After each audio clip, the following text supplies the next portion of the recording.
بسم اللہ الرحمن الرحیم جی السلام علیکم۔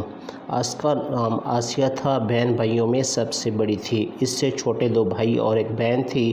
بڑی ہونے کے ناطے اس کے والدین اس سے بہت پیار کرتے تھے اور بہن بھائی بھی بہت عزت کرتے تھے۔ سب اسے باجی کہہ کر پکارتے تھے۔ اس کے گھر والے اچھی طرح جانتے تھے کہ وہ کیسی طبیعت کی مالک تھی۔ جب اس کی شادی ہوئی تو وہ بہت ڈری سہمی رہتی تھی۔ اس کے دل میں یہ بات ہوتی تھی کہ مجھ سے کوئی گھر کا کام غلط نہ ہو جائے۔ شادی ہو کر پرائے گھر جانے والی ہر لڑکی کے ایسے خیالات ہوتے ہیں۔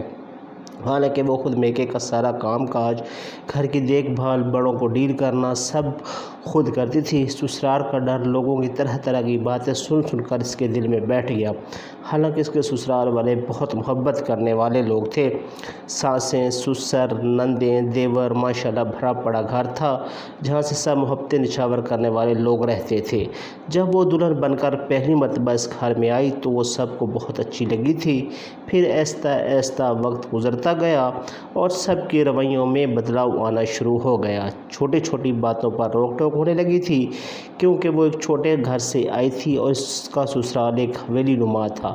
اس کی ساس نے پہلے تو گھر کی تمام ذمہ داریاں اس کے سپرد کر دیں، لیکن جب انہوں نے یہ دیکھا کہ شادی کو سال ہونے کو آیا ہے مگر آسیہ غیر ذمہ دارانہ حرکتوں کے باعث اس ذمہ داریوں کو نہ سنبھال پا رہی تھی تو انہوں نے اسے پہلے پیار سے سمجھایا اور ہر بات میں کہا کہ بیٹا اگر سمجھ نہ آئے تو یہ پوچھ لیا کرو۔ نندیں شادی کے بعد سے ہی بھابھی سے بہت پیار کرتی تھیں اور اس کی ہر بات مانتی تھیں۔ چنانچہ آسیہ نے آہستہ انہیں بھی اپنی ماں کے خلاف لگائی بجھائی میں مصروف کر لیا۔ چونکہ اس کی نندیں چھوٹی عمر کی تھیں اس لیے اس کی باتوں میں جلدی آ گئی تھی۔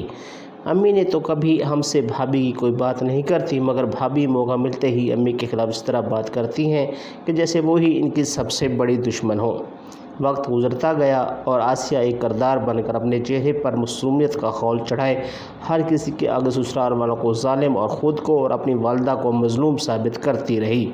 آسیہ کی والدہ پورے خاندان میں ظالم اور تیز ترار عورت خاتون مشہور تھی۔ آسیہ کی والدہ کو کسی کے بچے پسند نہ آتے، ہر ایک کے منہ پر اپنی بیٹیوں اور اپنے گھر والوں کی مثالیں دیا کرتی تھی۔ ظاہر سی بات ہے جو بندہ ہر بات میں اپنی اولاد کی مثال دے اس سے تو پوری دنیا دیکھنے کی منتظر ہوتی ہے کہ دیکھیں اس کی اولاد میں کون سے سرخاب کے پر لگے ہوئے ہیں۔ آسیہ لوگوں کے سامنے خود کو مظلوم اور سسرال کو ثابت کرنے کے لیے کام میں جٹ جاتی تھی اور سب کے پاس آ کر بیٹھ جاتی تاکہ لوگ یہی سمجھیں کہ اس کا سسرال بہت ظالم ہے اور وہ ہر وقت مصروف رہتی ہے، حالانکہ حقیقت اس کے برعکس تھی۔ اس طرح آہستہ پورے خاندان میں آسیہ کی ساس ظالم اور وہ خود مظلوم مشہور ہو گئی۔ آسیہ کی صرف ایک خوبی تھی کہ وہ صرف نندوں سے ساس کی برائی کرتی تھی لیکن شوہر اور ساس، سسر اور دیور کے سامنے خاموش گمسم رہتی تھی۔ آسیہ کا شوہر چونکہ اپنی ماں اور اپنی ساس کو بہت اچھی طرح جانتا تھا اور اس کے ذہن میں صرف ایک بات تھی، جیسی ماں ویسی بیٹی، اس لیے وہ بیوی کی بھولی صورت دیکھ کر کوئی فیصلہ نہیں کرتا تھا۔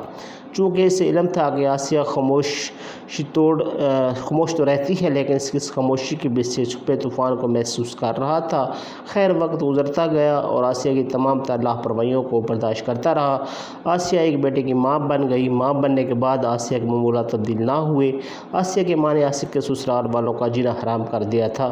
چونکہ لوگ آسیہ کی ماں سے واقف تھے اس لیے اس بات کی باتوں پر زیادہ توجہ نہ دیتے تھے۔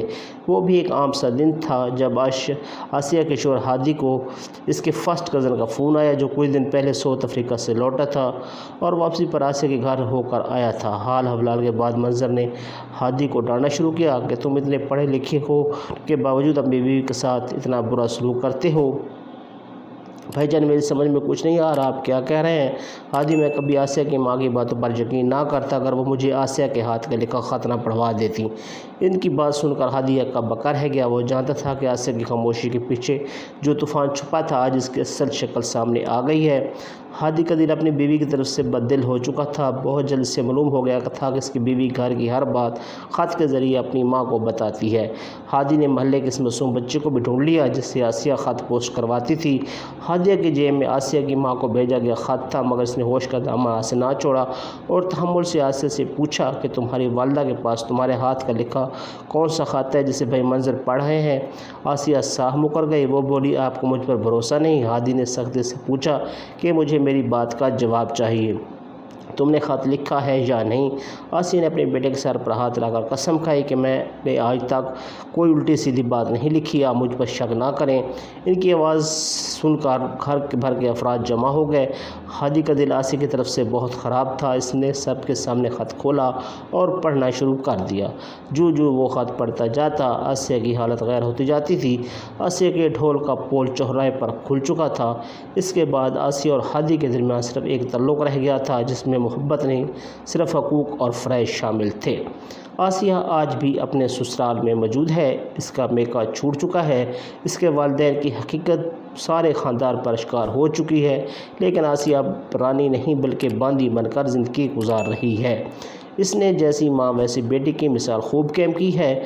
میری تمام لڑکیوں سے، بہنوں سے گزارش ہے کہ خدا را شادی کے بعد اپنے سسرال کو اپنا سمجھیں۔ عورت برداشت کا دوسرا نام ہے۔ سسرال کو اپنا بنانا عورت کے بائیں ہاتھ کا کھیل ہے۔ شوہر کے گھر والے اگر بیوی سے خوش ہوں تو شوہر کے دل میں اپنی بیوی کی عزت و احترام خود بخود بڑھ جاتا ہے۔ تو یہ تھی ہماری آج کی کہانی۔ امید ہے آپ کو پسند آئی ہوگی۔ اگر آپ اسی طرح کی مزید اچھی ویڈیوز دیکھنا چاہتے ہیں تو ہمارے چینل کو سبسکرائب کیجیے تاکہ ہماری ہر نئے آنے والی ویڈیو آپ کو بر وقت ملتی رہے۔ بہت جلد ایک نئی ویڈیو کے ساتھ آپ کی خدمت میں حاضر ہوں گے۔ تب تک ہمیں دیجیے اجازت اور اپنا اور اپنے پیاروں کا رکھے ڈھیر سارا خیال۔ ناظرین محترم، ہمارے چینل پر قصے، کہانیاں، اسلامی واقعات